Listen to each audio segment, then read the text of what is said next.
Bom dia, gente! Tudo bem com vocês? Eu sou a Nilce, farmacêutica e professora universitária na Universidade Federal do Paraná. Estou aqui internada ainda no Marcelino Champagnat, aqui em Curitiba. Hoje é dia 13 de maio de 2020, um dia extremamente significativo, né? Quando a gente, teoricamente, comemora a abolição da escravatura. Apesar de esse tema controverso, né? Ainda precisamos nos libertar de várias coisas, principalmente do preconceito. E, bom, o que eu tô fazendo aqui hoje? Ontem eu fiz um boletim na forma de videoaula, né, já que eu sou professora, contando aqui como é que tá a minha evolução. E me pediram para eu continuar, já que eu usei os conhecimentos, né, farmacêuticos para explicar algumas coisas. Então eu decidi aproveitar meu tempo, né, já que eu sou professora do Sistema Federal de Ensino, paga com dinheiro público, né? E eu recebo para estudar e compartilhar aquilo que eu aprendo, né? Então eu vou fazer isso hoje. Vou tentar fazer um vídeo com pequeníssimas explicações sobre aquilo que eu sei, né? Eu sou professora de farmacognosia na área da farmácia.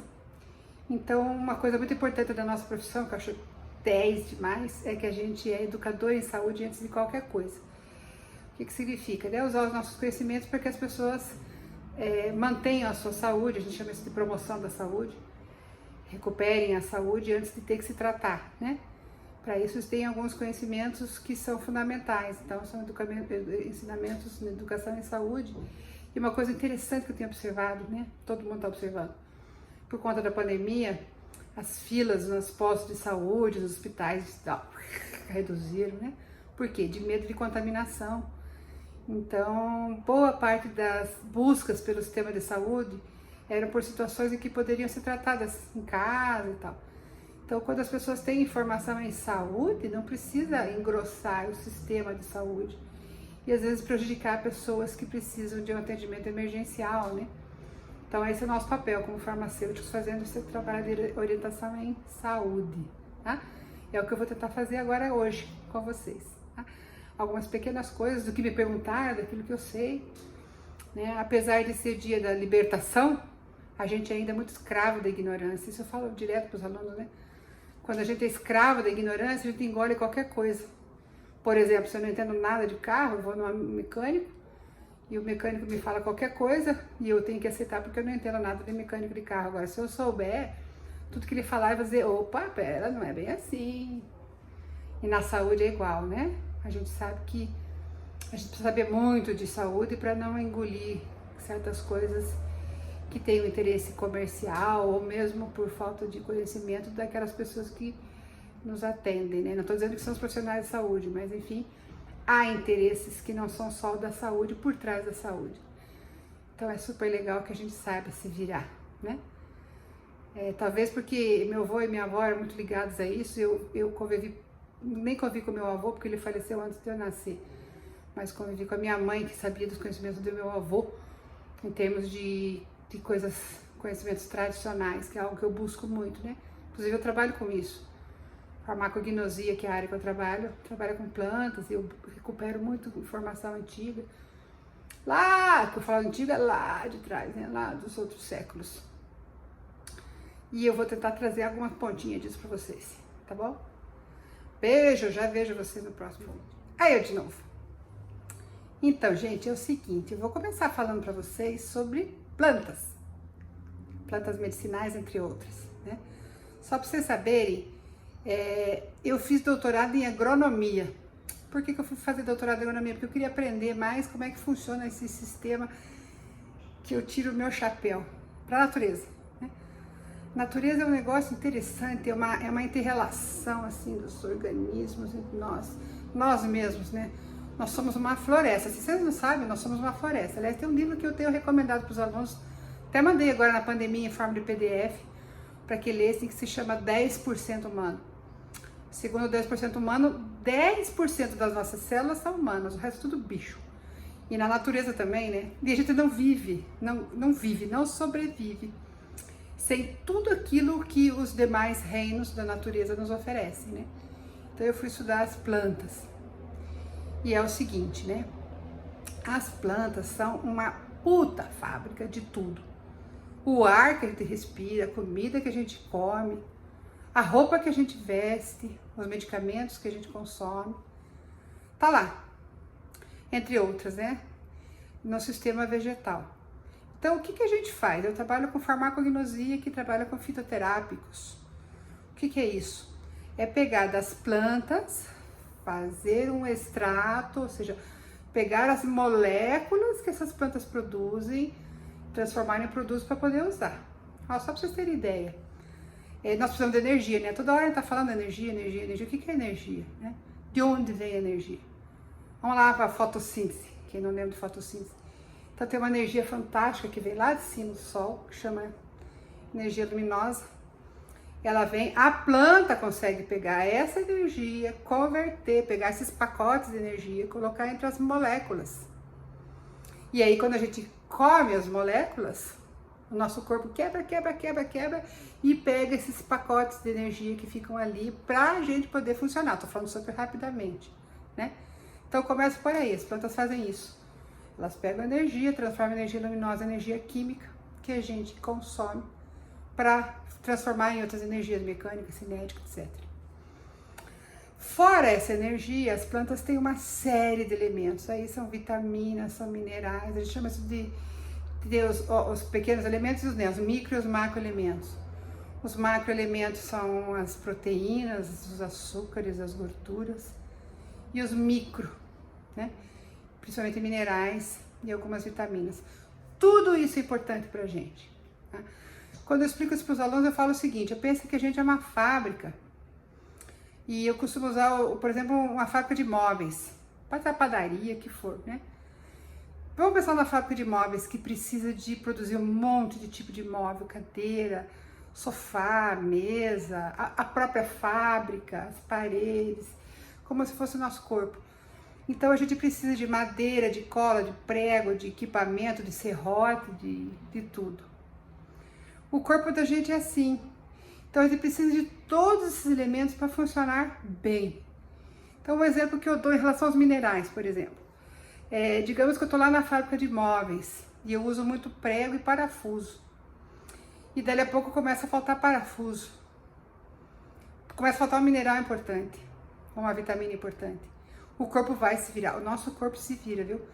O corpo vai se virar e vai usar prego no lugar do parafuso. Só que daí os móveis vão começar a ficar com uma qualidade diferente, né? Ou então falta cola e alguns móveis precisam de cola. O corpo vai se virar, mas vai começar a formar móveis de qualidade diferente. É o que acontece com a gente, tá? Os minerais, por exemplo, a gente chama de cofatores.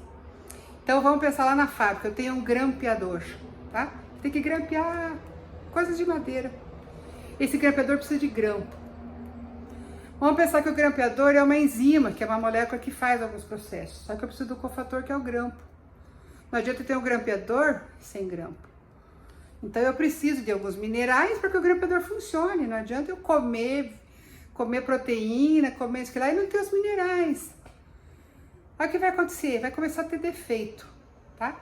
Então a gente precisa, primeiro de tudo, para ter uma saúde adequada, é ter todos esses insumos dentro da gente.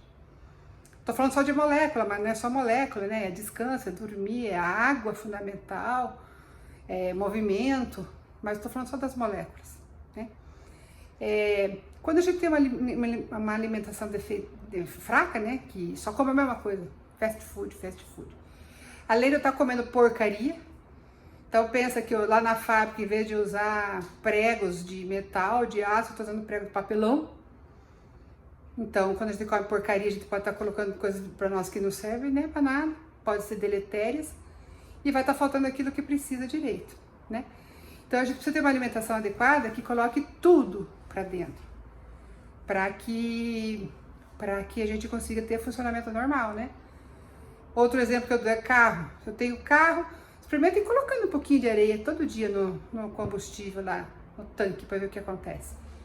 Então eu tenho que ter óleo, tenho que ter água, tenho que ter manutenção com a gente também. As plantas, então, elas fornecem um monte de substâncias. Então vai o primeiro conceito aqui que eu explico em farmacognosia.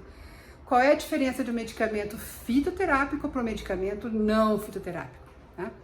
Um medicamento fitoterápico, ele é feito a partir de um extrato que extrai várias moléculas da planta. Vamos falar no café, o que é um extrato? Vamos pegar o café. Quando eu pego o pó do café, passo água em cima dele, né, consigo o café, o que aconteceu? Aquela água, ela está retirando uma série de moléculas que estão naquele pó de café, que não são só, por exemplo, a cafeína, né? Não é só a cafeína. E eu vou consumir isso aqui. Isso significa um exemplo para explicar o que é o fitoterápico. Eu vou usar alguma coisa, um líquido que vai extrair várias moléculas. E esse café, por exemplo, eu posso transformar no produto, posso transformar, se fosse o caso, num creme, num comprimido, no que for. E na hora que eu ingerir, eu estou ingerindo todas essas substâncias. Diferente quando eu faço um medicamento convencional que tem uma molécula só ou duas, né? Quando eu tenho um medicamento convencional, normal, ele vai ter, ou por exemplo, cafeína, vai ter cafeína pura, mais uma outra substância, se for o caso, e ponto. O fitoterápico não, né? Então significa o quê? Quando você consome o fitoterápico, você tem uma série de moléculas, o que tem que tomar um cuidado maior, né? Porque essas moléculas, elas podem não só fazer bem pra gente, como podem interferir com outras coisas.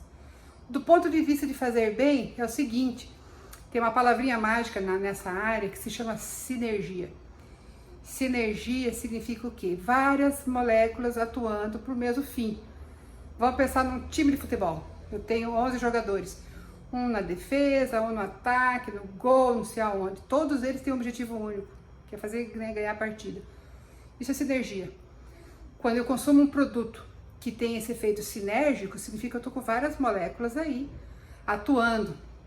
Umas atuando num sítio receptor, por exemplo, a dor, outras protegendo o estômago para não ser agredido, outras ajudando a absorção melhor das substâncias, tá? Então essa é a grande diferença dos produtos fitoterápicos. E nesses produtos fitoterápicos vão estar inseridos os minerais, as vitaminas, que estão naquela planta, tá? Dependendo da tecnologia que foi usada. Não estou dizendo que é só fitoterápico que funciona, muito pelo contrário, né? Tem certos produtos que os fitoterápicos não dão conta. E muitos produtos que a gente pensa que são químicos, que são sintetizados, não, são pegam as moléculas das plantas, são isoladas e transformadas no medicamento. Então, para cada situação, eu tenho uma condição. Agora, por exemplo, eu estou com esse problema pulmonar, já falei para vocês, eu estou usando, por exemplo, o óleo do eucalipto, né, do Eucalyptus globulus. São moléculas que vão atuar, aliás, não vão atuar só no pulmão, né? Estou falando rapidamente, mas essas moléculas que estão aqui, que evaporam nesse óleo, elas vão entrar aqui, vão fazer uma ação que um antibiótico não está fazendo, tá? Quando eu uso, por exemplo, esses óleos aqui, ó, esse óleo aqui, por exemplo, que eu estou usando, que é o Imunosinergia, ele tem alecrim. E o alecrim é fantástico. Ó, dicas da professora Nilce. Você quer estar alerta, por isso que eu estou dormindo pouco. Você está alerta, você quer maior poder de concentração, de foco, usa alecrim. Como é que você pega a folha do alecrim, põe na panelinha e queima? E respira aquele cheiro. Vai fazer um bom... Aliás, isso era usado lá pelos filósofos, lá da época dos filósofos das bibliotecas. Eram queimados folhas de alecrim, porque essas moléculas liberadas no ar, você insere, cheira, entra para o nervo olfativo, vai direto no sistema límbico. Se der tempo eu falo para você do sistema límbico, está aqui no meu cérebro, que vai ativar uma série de funções, inclusive todas as nossas glândulas, todos os nossos hormônios estão ligados a esse sistema. Mas eu já estou atrapalhando, já estou misturando as coisas, né? Estou falando que plantas têm moléculas que são muito importantes, que às vezes o medicamento químico não substitui.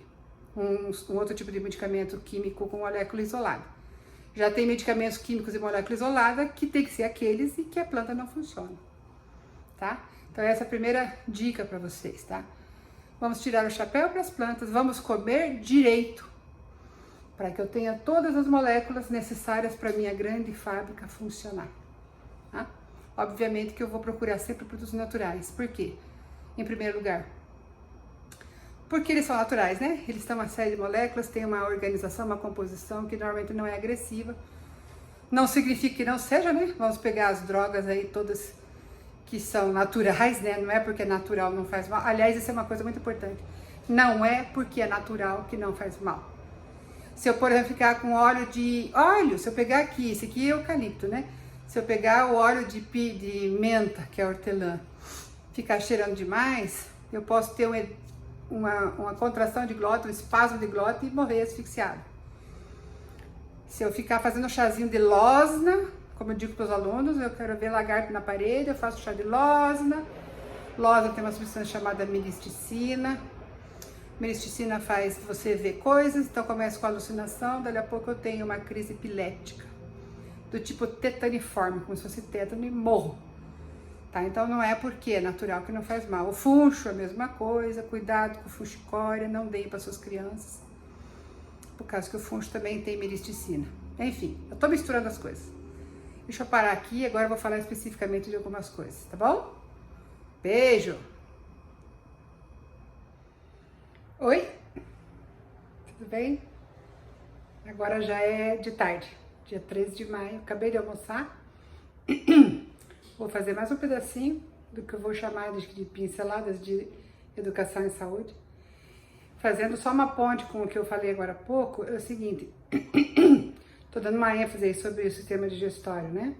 A alimentação e por que dependendo do tipo de alimentação que a gente, né, coloca para o nosso dia a dia, isso pode desencadear uma série de problemas de saúde. Isso que eu falei da absorção equivocada de coisas, né, quando o intestino está hipermeabilizado por uma série de motivos, essa entrada de moléculas diferentes e tal vai desencadear uma reação inflamatória, né? Hoje em dia está muito claro que a ortomolecular tem ajudado muito nisso, no entendimento, no esclarecimento de que a raiz dos nossos problemas de saúde, ela se sustenta em 3 pilares, né? O estresse oxidativo, que eu falei agora há pouco, que os radicais livres ajudam, né? Por exemplo, os citroflavonoides do limão e outros. O estresse oxidativo é um problema muito sério, né? É a formação de células radicais, que a gente chama. Eu brinco com os alunos que eu falo aqui que um radical livre é um porra louca que não foi preso. E os radicais livres, eles são formados no corpo naturalmente. O processo de respiração nosso, por exemplo, promove a produção de radicais livres, que são moléculas sinalizadoras importantíssimas para o nosso organismo. Só que quando estão em excesso, e as substâncias que os equilibram, né, os antioxidantes naturais, estão em deficiência, daí acontece um problema de estresse oxidativo. E aí as doenças crônico-degenerativas todas estão relacionadas a isso, né? Fumar, beber, fazer esporte aeróbico demais sem repor os antioxidantes, medicamentos, tem uma série de condições que fazem com que haja um desequilíbrio, né, um estresse oxidativo, desequilíbrio entre radicais livres e antioxidantes que promove doenças, né? Esse é um problema. A inflamação, que está relacionada com a questão alimentar também, é outro dos pilares responsáveis pelos problemas de saúde que a gente tem, né? Eu persigo a origem da minha inflamação, eu tinha, agora está resolvendo, um problema de edema crônico. Quem me conhece sabe, já me viu, ainda mais por causa das minhas pernas, né? Eu tive 2 tromboses venosas profundas na mesma perna direita, então muito inchada, mas a outra também. E eu sempre soube que isso é um problema de inflamação crônica. Eu nunca tinha conseguido descobrir a origem.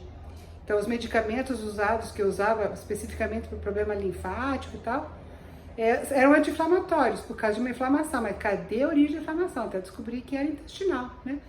Por conta do erro de dieta. Qual é o problema da inflamação?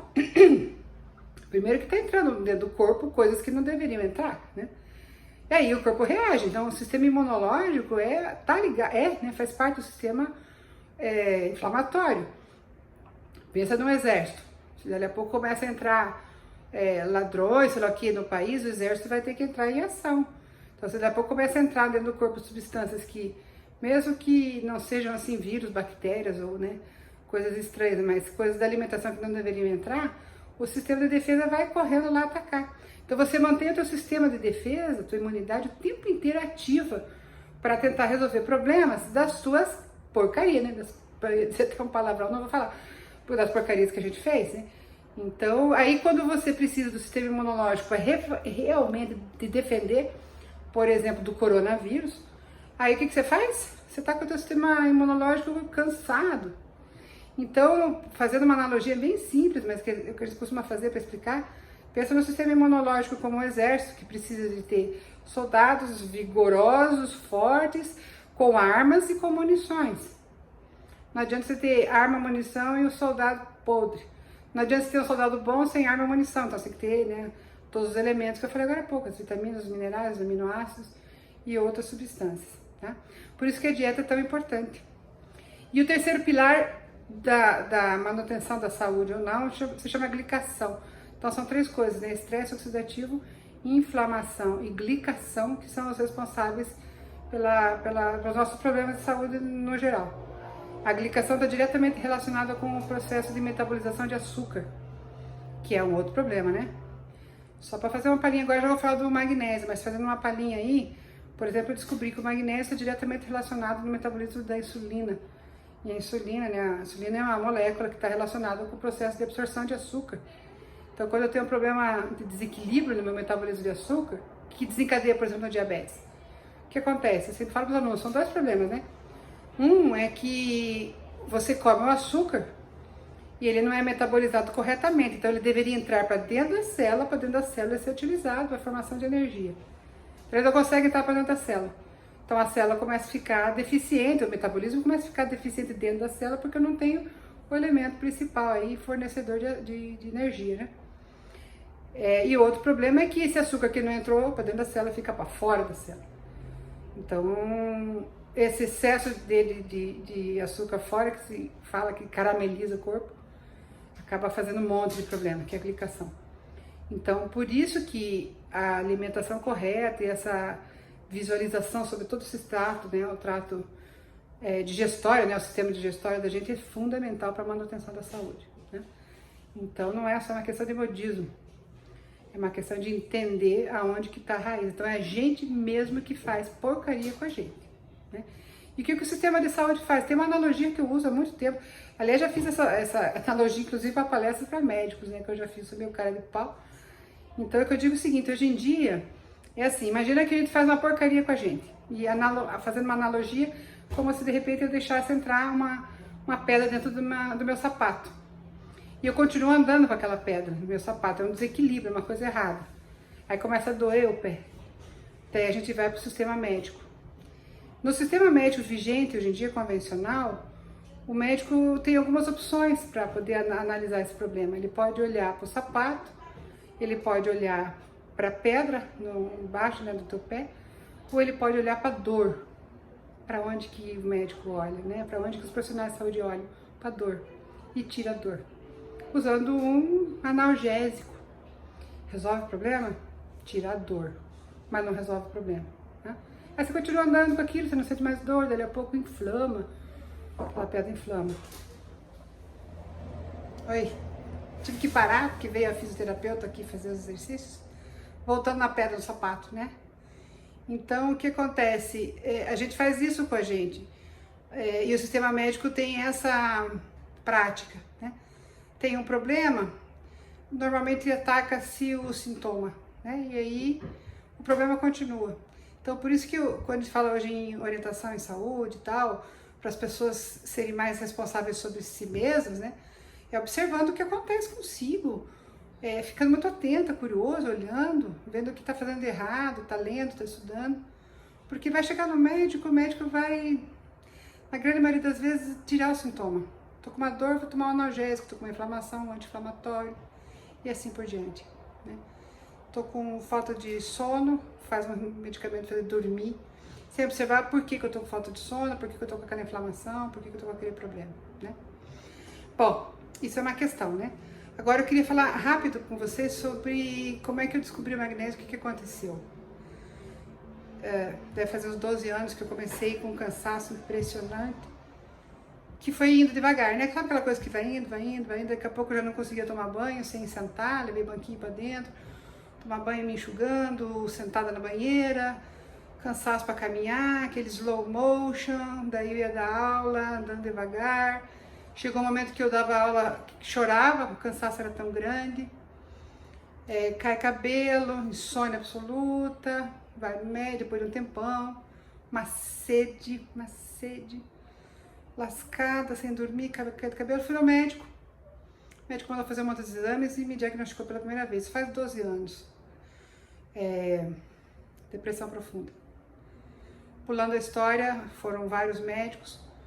Eu cheguei a fazer uma cirurgia horrível, que tira as duas amígdalas, uma parte do palato superior e não tenho mais a campainha, chama óvulo-palato-faringoplastia, porque eu fiz aquele exame do sono para a sonografia e identificou que realmente eu tinha, as minhas amígdalas eram muito inchadas, em grau 3 para 4, então eu tinha apneia do sono e que aí os médicos acharam que o meu problema seria por não dormir direito e por isso o cansaço e tal, que eu tinha que fazer aquela cirurgia horrível.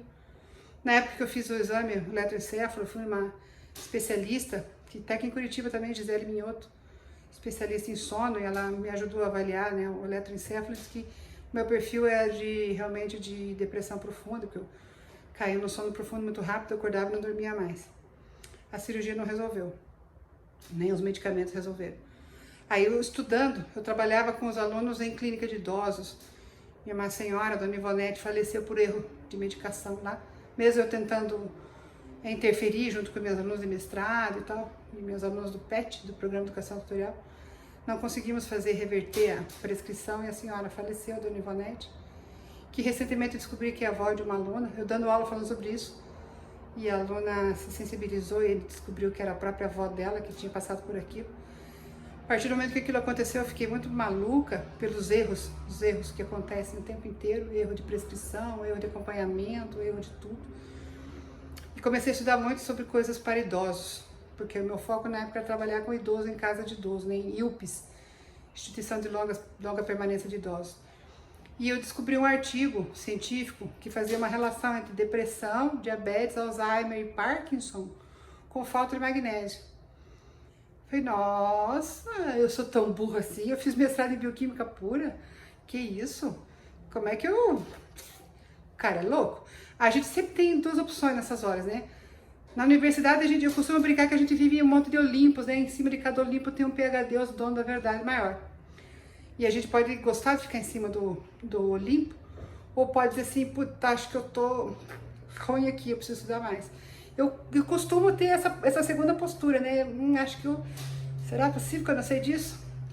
E fui estudar e vi quem era o autor, e fui ler mais e quase caí dura com a minha ignorância.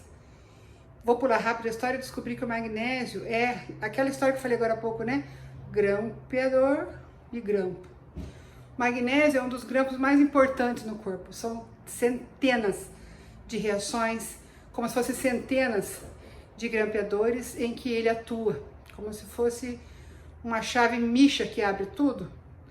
O magnésio é um mineral que está envolvido com várias reações, né? E eu tenho um livro em inglês, inclusive um e-book, tem mais de 750 páginas, só sobre magnésio. Então, por aí se diz que o magnésio participa de 350 reações, mas são muito mais.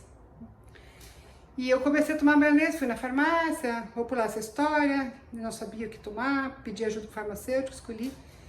Passado umas 2 semanas, a minha aluna de mestrado, que estava o tempo inteiro comigo, ela falou assim, Nilson, você viu que você está andando mais rápido? Eu falei, é. Ela falou, você está andando mais rápido? E várias coisas aconteceram. Todos os sintomas que eu tinha de depressão foram diminuindo. Uma pausa, né? Quando eu estava nesse quadro, eu fui falar com várias pessoas. Eu fui, lógico, na junta médica da universidade, fui falar com o chefe do departamento de psiquiatria e tal, com vários. O prognóstico era assim, ó, você nunca mais vai voltar a ser ativa como você é. E eu ficava ficava doida com isso, né? Como assim? E quando eu comecei a tomar magnésio, tudo começou a melhorar. E outras coisas começaram a acontecer. E aí eu fui estudar cada vez mais, inclusive eu fui inserindo esses conhecimentos nas aulas, e o pessoal começou a me chamar de doutora Magnésio, me chama de doutora Magnésio. Já fui chamado para fazer palestra em hospital e tal. Não digo que eu sou especialista, mas a partir daí eu fiz o meu primeiro curso, que eu já estou no segundo, de ortomolecular, que é a ciência da área da saúde que trabalha com isso. Então, o que eu comecei a observar? Aquilo que era depressão era depleção. O magnésio, entre outros, está relacionado com as vias produtoras de ATP, que são as moléculas energéticas. Então, sem magnésio não tem a produção adequada de ATP. Ele está diretamente relacionado ao metabolismo da insulina. Ele está diretamente relacionado aos problemas de contração e descontração muscular. Então, eu cheguei a fazer inalação com magnésio e nunca mais eu tive crises, que eu estava tendo de volta, crises fortes. Aliás, aqui, né, no hospital, já tomei 2 injeções de sulfato de magnésio, que se usa, inclusive, em UTI. Não tive mais cólica. eu menstruava e tinha cólica. Porque para haver contração muscular, a gente sabe que precisa de cálcio, né? As fibras fazem assim, contrai. Para descontrair, para mobilizar o cálcio do lugar, precisa de magnésio. Então, se você não tem magnésio suficiente, a sua musculatura contrai, por exemplo, da perna, não consegue descontrair e você tem cãibra. Do brônquio, contrai com a broncoconstrição, não consegue descontrair, você fica fechado com uma crise asmática. No útero, né, você precisa que o útero, na época da menstruação, ele precisa contrair para expulsar o sangue e precisa descontrair, então se não consegue descontrair, você tem cólica. Na pressão, né, você tem de repente um jato de adrenalina que teus vasos fazem assim, contraem, ele precisa descontrair para voltar, né? A manutenção do vaso contraído faz a pressão ficar alta. Então, uma série de coisas assim, eu fui resolvendo, minha pressão foi caindo, meu metabolismo de açúcar foi melhorando. Eu tinha verruga, caiu, sabe essas verruguinhas de velho? Começaram a cair, porque caem mesmo, porque melhora a imunidade celular. Então, esse é o magnésio, tá? Não é o único, né? Eu descobri, por exemplo, que em relação à menopausa, eu entrei em menopausa tardia, mas isso, naquela época eu descobri que alguns minerais são fundamentais para não entrar em crise, então zinco, selênio, cromo, magnésio. Comecei a estudar, fazer curso por conta própria, fazer minha própria ingestão e recuperando minha saúde. Hoje em dia, eu já falei para vocês, né, eu tenho uma profissional que é uma farmacêutica clínica especializada na área que me acompanha. Eu tô doida para fazer os exames de volta. Outra coisa que eu aprendi, né, que essa história de ficar comendo toda hora não presta. Você tem que dar uma folga pro corpo. Então eu passei a não jantar. Isso se chama jejum intermitente. Tem vários estudos a respeito que eu estudei, né? Então você dá uma pausinha no teu corpo, porque senão ele fica o tempo inteiro, é tipo o motor que não desliga, né? O carro não desliga nunca, fica lá. Então você dá um tempinho para que ele consiga metabolizar as coisas que precisa metabolizar, e no dia seguinte você entra na dieta correta novamente. Só com isso eu saí do quadro pré-diabetes, só com isso, e com a digestão e com a dieta correta. Tô doida para fazer os exames daqui umas 3 semanas para ver como é que tá, mas já tô acompanhando, eu faço minha glicemia no dedo, já tá melhorando, tá? Então isso em relação a mais um pouquinho à alimentação, ao magnésio e outros minerais, e tem as vitaminas, e tem as plantas, todas doadoras de moléculas para que a gente equilibre o corpo, tá? Só uma coisinha, a diferença entre medicamento e esses produtos que a gente chama de suplemento, né? Medicamentos são moléculas que normalmente não são normais no nosso metabolismo. Vamos pegar aquela fábrica que eu falei agora há pouco, né? Fábrica de móveis. De repente, ela funciona com prego, com cola, com martelo, com parafuso. Eu descubro um troço muito medonho de bom e entro lá. Não está fazendo parte daquele esquema, né? Esse é um medicamento que eu uso eventualmente e paro. Agora, os minerais, as vitaminas, as moléculas metabólicas e tal, fazem parte do metabolismo, que eu tenho que colocar dentro do corpo. Então, quando eu falo que eu faço uma ingestão de algum mineral, vitamina, óleo, eu não estou dando moléculas estranhas, por isso a gente chama isso mais de suplemento. E os medicamentos são diferentes. Na concentração de moléculas de medicamentos, a gente costuma fazer um raciocínio farmacêutico, que é assim, eu, por exemplo, tenho um mosquito na parede, eu preciso matar aquele mosquito. Eu pego uma bola de canhão e bah! Eu preciso matar aquele mosquito. Tudo bem que vai arrebentar a parede, vai arrebentar todo o resto, depois eu conserto. Então, as concentrações de moléculas em medicamentos em geral são mais ou menos assim, né? Eu tô com uma unha encravada, inflamada. Como é que eu vou tomar um anti-inflamatório que vai sopar a unha? Não tem como, a não ser que ele seja tópico, né, ali local. Se eu tiver que ingerir, né, fazer uso sistêmico, eu vou ter que colocar uma concentração muito grande dessa molécula, porque ela vai ser distribuída e um tantinho vai chegar na minha unha encravada. E o tantão que ficou distribuído no corpo, né? Por isso que a gente que é farmacêutico fala, eu falo muito isso, né?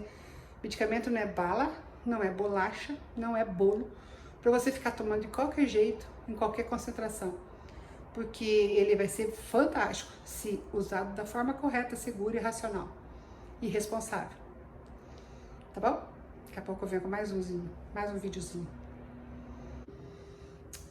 Oi? Agora eu vou falar bem rapidinho, sei lá quanto tempo que vai dar esse vídeo, sobre, que eu falei bastante sobre óleos essenciais, né? Então é o seguinte, as plantas que têm óleos essenciais são chamadas de aromáticas. porque em geral esses óleos são aromáticos. Não significa a regra absoluta, mas aqui é a maioria, né? Por que os óleos são aromáticos? Porque essas moléculas são bem pequenininhas. Eu brinco na aula que são moléculas, mais moléculas do que moléculas. E elas evaporam muito facilmente. Se evapora muito facilmente, você sente o cheiro, né? E aí vai meu primeiro recado para quem faz chás com plantas aromáticas, que são as plantas aromáticas: cravo, canela, hortelã, melissa, camomila, essas que são bem cheirosinhas. As chamadas especiarias. Especiarias são plantas que têm óleos essenciais que são usadas como condimentos, né, como temperos.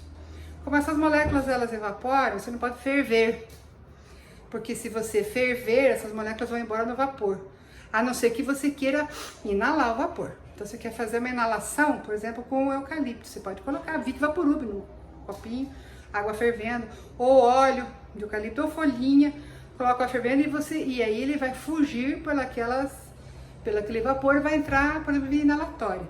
Aí você pode fazer assim. Se não, se você quer tomar uma substância, um chá que tem essas moléculas, você tem que colocar água fervendo em cima e tampar, porque elas vão evaporar, mas elas vão ficar retidas na tampa, né? Depois você pega aquela aguinha que fica na tampa, devolve para dentro do chá e toma, tá? Essas são moléculas chamadas óleos essenciais. Porque elas são muito pequenininhas, elas interferem muito, elas se intercalam, se encaixam com os receptores do corpo, desde os receptores olfativos até outros. Quem não teve a experiência deliciosa de consumir uma bala de hortelã, por exemplo, e tomar água em cima e dar a impressão de que gelou, e não gelou coisa nenhuma? Quem não lavou o cabelo com shampoo de hortelã e sentiu a cabeça como se tivesse um freezer, né? Sem estar no freezer. Porque essas moléculas são pequenininhas, por exemplo, o mentol, né, que é uma molécula de 10 átomos de carbono, bem pequenininha, bonitinho, ele intercala lá no termorreceptor de temperatura, e ele dá uma bobeada no corpo, e o corpo tem a impressão de que esfriou, e faz uma reação fisiológica em relação a isso, tá? Então os óleos essenciais são assim. Porque eles são pequenininhos, de natureza lipídica, né, muito mais carbono, eles conseguem entrar em membranas, eles conseguem encher o saco das bactérias, então eles matam.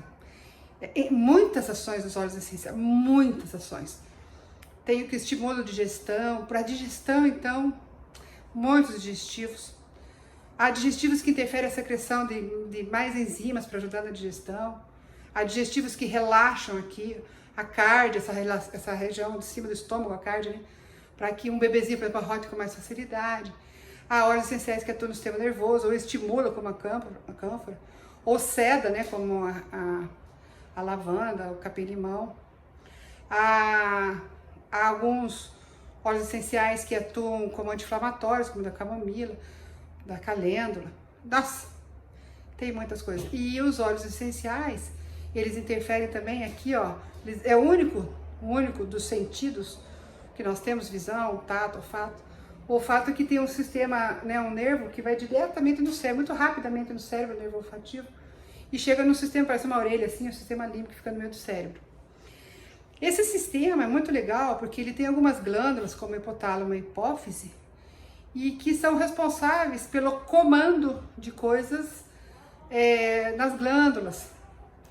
Então a gente sabe, por exemplo, que o sistema límbico ele gerencia instinto, ele gerencia memória, ele gerencia fome, sexo, emoções. Então a gente sabe muito bem que a gente sente o cheiro do namorado de 15 anos, daí você volta, então pega na memória. Então os óleos também são usados para tratar a memória. Olha que interessante, né? Então óleos essenciais são muito, muito, muito legais para uma série de tratamentos. E aí eles podem ser usados na forma de você tomar, pode ser passar, pode ser inalar, e aí tem uma série de efeitos extremamente benéficos, tá? Agora que eu tô falando dos óleos, eu lembrei do negócio do magnésio, que tem a ver com os óleos também. Uma coisa interessante que eu descobri usando, né? Quando eu tava com aquele problema diagnosticado de depressão, tinha dias que eu acordava pilhada, sabe aquela coisa de assim, nervosa? Eu até falava pro meu marido, nossa, parece que eu vou fazer uma prova, eu tô nervosa, mas não vai acontecer nada, mas eu tô nervosa. E eu descobri o seguinte, o corpo é bem legal, né? Quando precisa de sintetizar alguma coisa, sempre tem uma molécula sinalizadora para o início de síntese e uma molécula sinalizadora para parada de síntese. E, por exemplo, quando você leva um susto, uma coisa assim, que se produz adrenalina, que é uma molécula necessária para preparar o corpo para fuga, né, e proteção, e correr e fugir, que é para você levar um susto, vai ser assaltado, você tem que sair correndo, então o corpo se prepara para isso. Depois que passa a necessidade de adrenalina, tem que ter um sinalizador que pare a produção de adrenalina. E esse sinalizador depende, por exemplo, de magnésio. Então, por qualquer motivo, eu fico secretando adrenalina, cortisol, tô nervosa, e não consigo parar de sintetizar. E eu fico com aquela sensação de pilhada, se chama ansiedade. Né? Então, simplesmente tomando magnésio você se sente melhor e os óleos essenciais também ajudam. Então, são coisas combinadas, sabe? Que a gente pode fazer sem precisar ficar tomando Rivotril, sem precisar ficar dependente de medicamento, usando certos conhecimentos e o médico que consiga entender um pouquinho melhor. Beleza? Mais uma pontinha. E a última pontinha que eu vou falar com vocês hoje, acho que vai ser essa, né? Sobre movimento. É outra das coisas que eu descobri que como eu sou idiota. Nossa, eu adoro me sentir idiota. Porque daí eu sou provocada, né? Eu sou desafiada a estudar mais. E eu com essa história de ficar estudando, eu tenho um problema sério desde pequena, né? Eu gosto de aprender. Desde que eu era pequenininha, eu tinha que estudar tabuada, eu estava estudando tabuada. Meus amigos da escolinha doido comigo e eu não entendia porque meus colegas não estudavam tabuada, não estudavam conjugação de verbos. E agora, depois de velha, eu continuo estudando, né? Então, eu procurando coisas sobre tratamentos tradicionais e tal, eu descobri sobre visão. Eu deixei de usar óculos, eu precisava de óculos para leitura, né? E presbiopia. Deixei de usar óculos fazendo exercícios. Me senti tão idiota quando eu descobri isso, gente, tão idiota. Mas o que é o seguinte, daí você vai estudar, você vai é óbvio, né? O olho da gente, ele funciona como câmera, né? Músculo. A gente precisa do miose e midríase, naquele momento da pupila, para ajudar a focar. E tem alguns músculos aí que agora, não me lembro, cristalino, sei lá, que mexe, que faz com que haja o foco também. Então o que acontece? Quando a gente fica, por exemplo, usando muito visão de próximo, a quantidade de crianças com óculos, né? Fica usando demais a musculatura que permite o foco próximo, tela de computador, televisão e tal, sem fazer o exercício de visão de longe, vai atrofiando essa musculatura que faz visão de longe, como qualquer outra musculatura. Se eu não usar a perna atrofia, se eu não usar o braço não atrofia, se eu não usar o olho direto, o olho atrofia. Se eu uso óculos escuro demais, esse movimento aqui, ó, também vai atrofiando e você vai enxergando cada vez menos. E quanto mais óculos você usar, é como muleta. Você deixa de forçar a tua musculatura a fazer o teu processo e aí você vai ficando dependente da muleta que é o óculos. E eu estudando isso, daí eu descobri que isso foi postulado por um médico oftalmologista chamado William Bates. Caçaram, inclusive, o registro médico dele americano no começo do século passado, me lembro, acho. Que ele estava postulando isso, não use óculos, não faça cirurgia, faça exercício. E depois, recentemente, uma pessoa que ainda está viva, chama Meir Schneider, que nasceu com catarata congênita. O Meir fez 5 cirurgias, acho que quando pequeno, para tentar recuperar a visão, não conseguiu. Os pais deles eram um surdo e outro mudo, então você imagina a vida dele. E ele cego. E com 17 anos ele descobriu o processo do William Bates, começou a fazer exercícios diários, por muitas horas diárias, e começou a ver visão. Hoje o Meir, ele é polaco, acho que ele nasceu na Polônia, depois viveu em Israel e hoje mora nos Estados Unidos. Tem um centro lá de self-healing. E o Meir tem até carteira de motorista, ele dirige. Você vê as palestras dele no YouTube, você não acredita que ele é cego. Eu também já tentei trazer ele aqui para Curitiba, mas eu não consegui trazê-lo, mas eu trouxe outros profissionais que vieram, inclusive, fazer cursos aqui com o pessoal aqui na farmácia da Federal, né? O Meir desenvolveu todo um sistema que é muscular, então, ele, por exemplo, ele coloca a mão na cintura e bate os 2 cotovelos na frente, como se estivesse batendo palma. E aí ele vai explicando pra gente que a gente vai atrofiando os músculos, e quanto mais atrofia os músculos, mais dói. E eu fiz isso com os olhos, né? Fazendo exercícios. Então, todo dia comecei por conta própria a fazer exercício. Que exercício de visão é esse? Olha pra cima, pra baixo, pra cima, pra baixo, pro lado, pro outro, pisca, pisca, pisca, pisca. Esquenta a mão, coloca aqui pra relaxar. Volta, pisca, pisca, pisca. Tem vários exercícios, né? Isso eu não vou ficar ensinando, só vou falar pra vocês. Tem alguns profissionais, tem uma profissional, eu não a conheço. Mas vejo as coisas dela e divulgo. Tudo que eu acho interessante eu divulgo. Se chama Tatiana Gebrael. Ela tem um projeto chamado Olhos de Águia, que ela trabalha com isso. Eu sei que eu fazendo os exercícios, piscar é maravilhoso, piscar, piscar, piscar, tem vários. A visão amplia, é um troço impressionante. E eu deixei de usar óculos, tá? E eu forço. O pessoal fica bravo comigo, porque eu tô assim, eu não vou usar óculos. E óculos escuros, então, nunca mais na vida. E vou dizer uma coisa pra vocês, eu usava óculos e tinha sensibilidade à luz. Passei a não usar mais óculos, meus olhos hoje estão tão legais nessa história de fazer miose, midríase, que quando eu saio no sol, eu não sinto. Eu simplesmente não sinto. O meu olho, naturalmente, ele se fecha para proteger do excesso de claridade. Se eu colocar óculos escuros, eu me perco. Então, tem um monte de óculos escuros que eu paguei tão caro. Tá lá guardado, não sei nem onde que tá. Porque se eu colocar um óculos escuro, me atrapalha. Em compensação, minha visão tá muito boa. Certo, gente? Acho que agora acaba, né? Falei um pouquinho de cada coisa com vocês hoje, no meu papel de farmacêutica, fazendo educação em saúde, enquanto aguardo sair daqui. Então, ainda estou aqui na ala da Covid, do Hospital Marcelino Champagnat. Segundo o médico, ainda tem que confirmar mesmo o exame, se não é Covid, mas parece que não é. É uma infecção bacteriana que está resistindo um pouco. Então eu fico aqui mais acho que uns 2 dias. Se me der na telha, eu vou fazer um videozinho com vocês sobre formação em atitudes, que é outra coisa que eu tenho trabalhado bastante, né? Eu sou professora na área de farmácia, mas eu trabalho muito, muito na área administrativa, né? Hoje eu sou coordenadora do curso. É a 4ª vez que eu sou coordenadora de curso da farmácia. Estou presidindo aí um fórum de coordenadores de curso de graduação da Federal. Atuo em algumas áreas, em particular em gerenciamento de equipes, com as experiências que eu já tive em alguns programas específicos. E aprendi muito na lida sobre essa questão de formação e atitude. Se der, eu faço outro vídeo sobre isso, tá bom? Sobre saúde, palhinhas de educação em saúde, pinceladas de educação em saúde, acho que hoje chega, né? Qualquer coisa vocês me escrevem. Não sou blogueira, mas estou aqui. Ah, só mais uma coisa. Há uns anos atrás, eu resolvi começar a escrever um negócio que eu chamei de reflexões compartilhadas. Isso era por causa dos meus estudantes. Coisas sobre saúde, minhas reflexões, hoje eu assisti um filme, e eu fui colocando tudo no meu site. Eu tenho um site no Google. Nunca lembro qual é o meu site. Mas se colocar o meu nome no Google, né, Nilce Nazareno da Fonte, você acha meu site, que é de aulas. Então lá tem os PowerPoints de farmacognosia.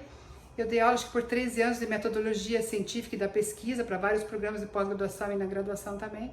Tem algumas aulas lá, mas tem coisas que estão vazias, porque eu não escrevi mesmo, tive tempo.